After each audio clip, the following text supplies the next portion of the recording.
løsning i Mellemøsten?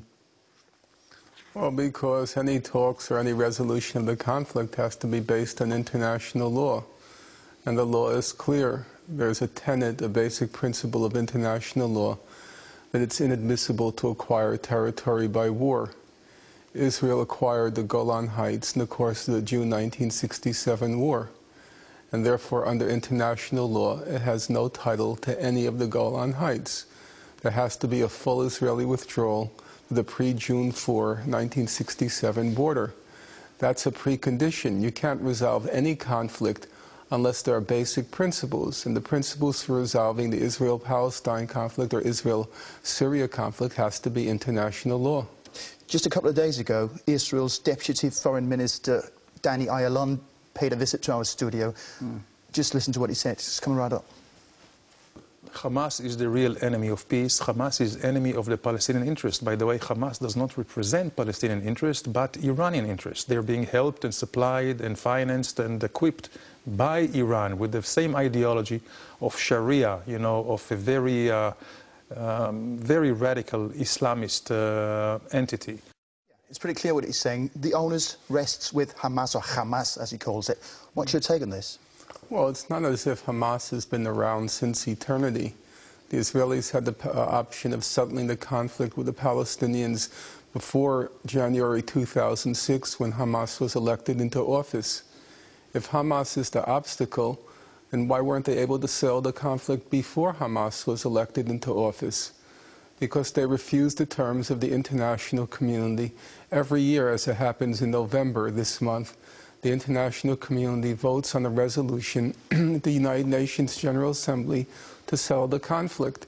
And every year the vote is the same. The whole world on one side, 161 nations last year.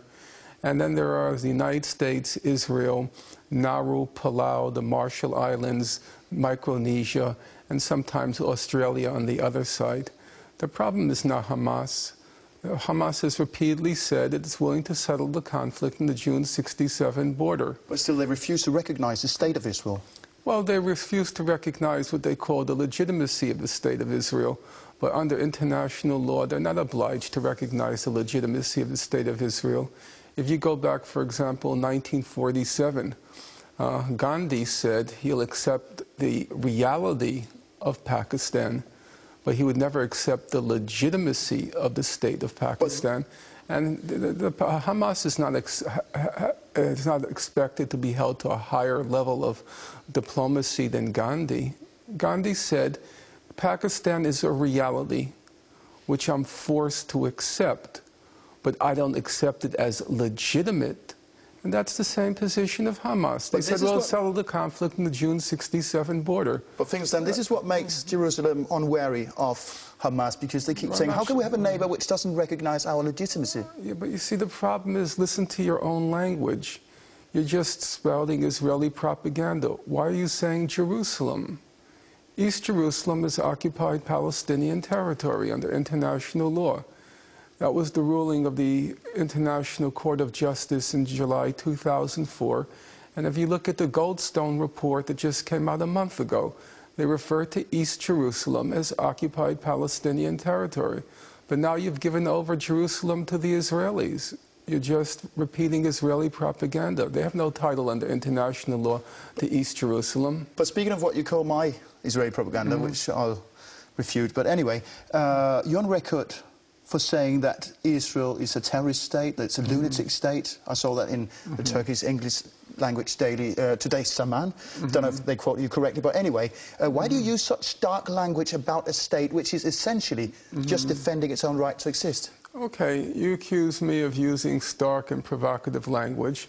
So let's take the renowned international jurist Richard Goldstone, the person who was the chief prosecutor for the war crimes in Rwanda and war crimes in Yugoslavia. And he came out a few weeks ago with a report on what Israel did in Gaza approximately a year ago. And he said, and now I'm quoting him, he said the purpose of what Israel did was to, quote, punish, humiliate, and terrorize a civilian population. Terrorize a civilian population. So is Mr. Goldstone also guilty of incendiary language? or is he simply accurately reporting what happened? Terrorism is a fact.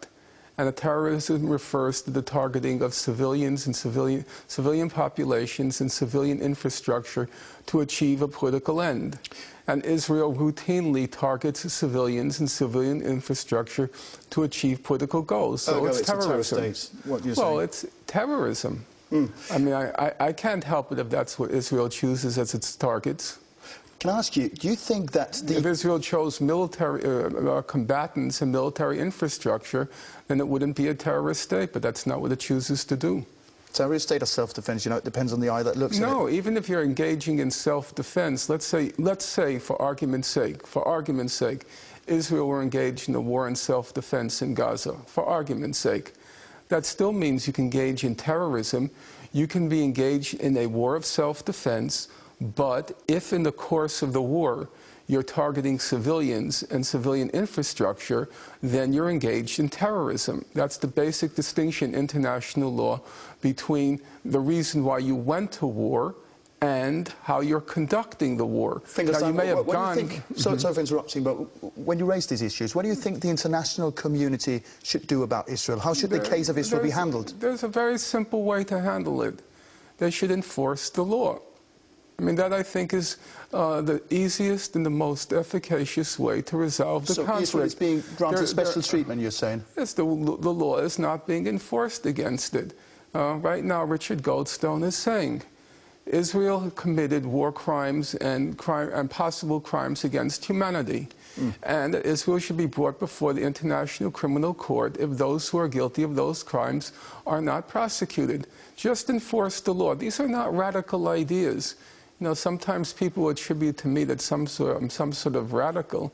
I'm simply saying let's apply the conventional, customary rules of law and laws of war to Israel and hold it to account the same as we would any other state. But you are very radical in your criticism of Israel. In the longer run, what do you think should happen to the political and geographical entity known as the State of Israel? Should it be dissolved, do you think? First of all, I'm not discussing my opinion. I'm discussing, and what I try to put forth is what the international community has resolved on. But I'm asking your opinion about Israel's future. My opinion, honestly, it's not a claim of false humility, but my opinion I don't consider it to be important. If I were an important moral authority or a moral voice, if I were a Nelson Mandela or a Mahatma Gandhi or a Bishop Tutu, yeah, I would say my opinion is important. But I'm just a fellow who's done some research from Brooklyn, New York. I don't claim to any great moral authority. And I'm simply saying that based on the research, it's pretty clear that the problem with the conflict is that the international community does not hold Israel to basic principles of law and the laws of war as it would to any other state. And that's the problem. Professor Finkelstein, thank you very much for being with us. Thank you.